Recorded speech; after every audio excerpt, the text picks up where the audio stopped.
अस्सलाम वालेकुम एवरीवन, उम्मीद है आप सब खैरियत से होंगे। तो आज है हमारा फ्री रेजिन आर्ट कोर्स का लेक्चर 2, जिसमें मैं आप लोगों को रेजिन की मिक्सिंग सिखाऊंगी कि किस तरीके से रेजिन का हम रेशो यूज करते हैं और उसकी मिक्सिंग किस तरीके से होती है।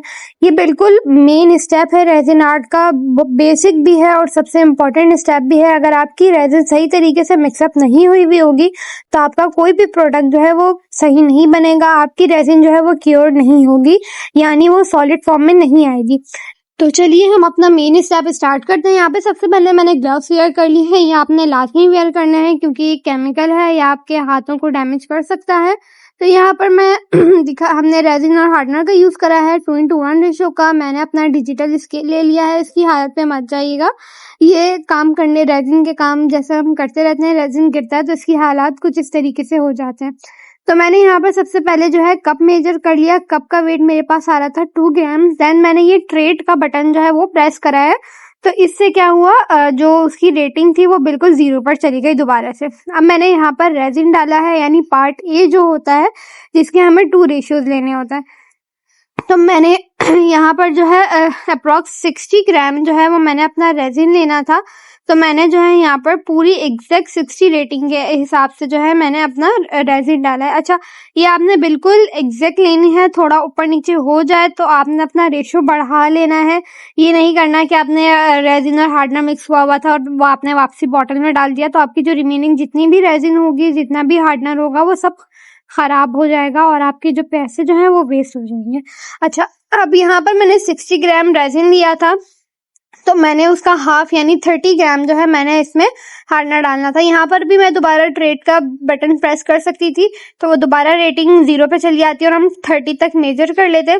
तो यहाँ पर मैंने नहीं करा मेजर, मैं डायरेक्टली वो 60 के अंदर 30 ऐड करूंगी तो वो 90 हो जाएगा। तो यानी 90 रेटिंग जब तक आ जाएगी, जब तक मैंने इसके अंदर हार्डनर ऐड करते रहना है।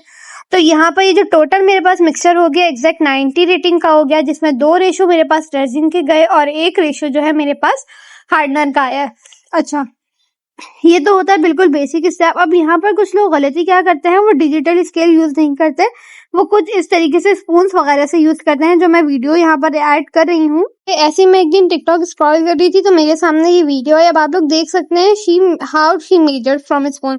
मतलब ये स्पून्स भी सही तरीके से नहीं ले रही है कि एक पूरा है आधा है वो बस डाले जा रही हैं। तो इस तरीके से जो है रेजिन का काम नहीं होता। यहाँ पर 1 ग्राम जो है वो आपका मैटर करता है। रेशियो आपका एग्जैक्ट सेम होना चाहिए, मिक्सिंग आपकी बिल्कुल परफेक्ट होनी चाहिए, देन ही जाके आपका जो रेजिन का प्रोडक्ट है वो प्रॉपर शाइनी बनेगा, प्रॉपर क्योर होगा। वरना अक्सर लोगों की यही शिकायत होती है कि इसमें बबल्स आ रहे हैं और ये जो है सॉलिड नहीं हो रहा, ये जेली टाइप टेक्सचर का है। तो ये चीज सबसे मेन इंपॉर्टेंट होती है। अच्छा, जो सेकंड मेन स्टेप हमारे पास वो होती है मिक्सिंग। अब आपने मिक्सिंग किस तरीके से करनी है, बिल्कुल स्लोली। अब यहाँ तक जो स्पीड थी वो मेरी बिल्कुल नॉर्मल स्पीड थी। अब ये मैंने वीडियो फास्ट फॉरवर्ड करी है, स्पीड वही रहेगी। हम इसको पूरे टाइम आप देखकर 3 मिनट तक मिक्स करेंगे, बिल्कुल स्लोली हैंड से और एंटी क्लॉकवाइज या क्लॉकवाइज। अब आपने अपनी डायरेक्शन एक बार चूज कर ली, तो अगर आप क्लॉकवाइज कर रहे हैं तो आप उसको एंटी क्लॉकवाइज नहीं लेकर जाएंगे, अगर आप एंटी क्लॉकवाइज कर रहे हैं तो उसे क्लॉकवाइज नहीं लेकर जाएंगे। यानी एक ही डायरेक्शन में आपने 3 मिनट तक अपना हाथ जो है वो चलाते रहना है। अच्छा, मैं यहाँ बीच बीच में दिखा भी रही थी कि जो मिक्सिंग, अच्छा जब मिक्सिंग कंप्लीट हो जाती है आपको पता कैसे चलता है। ये जो आप जब इसको मिक्स करना स्टार्ट करते हैं ना, ये थोड़ा ब्लरी सा हो जाता है। रेजिन और हार्डनर जब मिक्स होना स्टार्ट होते हैं और जब ये पूरे प्रॉपर मिक्स हो जाते हैं तो ये बिल्कुल क्लियर, आपको नीचे का जो ग्लास का टेक्सचर होता है वो बिल्कुल क्लियर नजर आने लग जाता है। बबल्स उसमें ऑल्दो होते हैं लेकिन वो पूरा एकदम लाइक अ वाटर क्रिस्टल, वो एकदम जो है क्लियर हो जाता है। तो आपको पता चल जाता है कि हाँ अब मेरी रेजिन जो है वो प्रॉपर मिक्स हो चुकी है। बाज़-औक़ात it takes more than 3 minutes और लेस देन 3 मिनट्स, लेकिन ये जो 3 मिनट है ये एक प्रॉपर स्टैंडर्ड टाइम है रेजिन मिक्सिंग का। अब मैंने मिक्स करने के बाद कप को यहाँ पर अपने ऐसे ही छोड़ दिया है कि इसके जो बबल है, अच्छा जैसे ही रेजिन मिक्स हो जाता है, रेजिन और हार्डनर ये अपने अंदर से जब इनका केमिकल रिएक्शन होता है तो ये अपने अंदर से हीट जो है वो रिलीज करते हैं। यानी ये मिक्सचर जो है आपका हीट अप होने स्टार्ट हो जाता है। अब जैसे जैसे ये हीट अप होता है इसके कुछ बबल जो है वो इटसेल्फ ही रिमूव हो जाते हैं।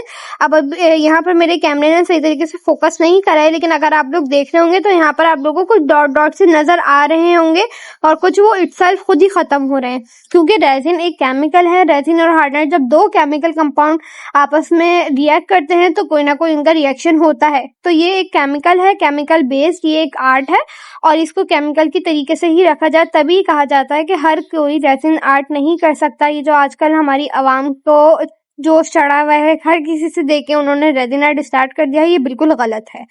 तो ये आप लोगों को पहले पूरी इसके बारे में इन्फॉर्मेशन लेनी चाहिए, देन आपने ये काम स्टार्ट करना चाहिए। अच्छा, अब यहाँ पर मैंने कप को रखे हुए 5 मिनट्स हो गए थे। अब मैंने जो बबल नहीं रिलीज हुए, मैंने उनको हीट गन की हेल्प से रिलीज करा। अब आप देखें बिल्कुल क्लियर मेरा टेक्सचर हो गया है, यानी मेरी रेजिन जो है वो प्रॉपर अच्छे से मिक्स हो चुकी है। तो ये था आज का लेक्चर।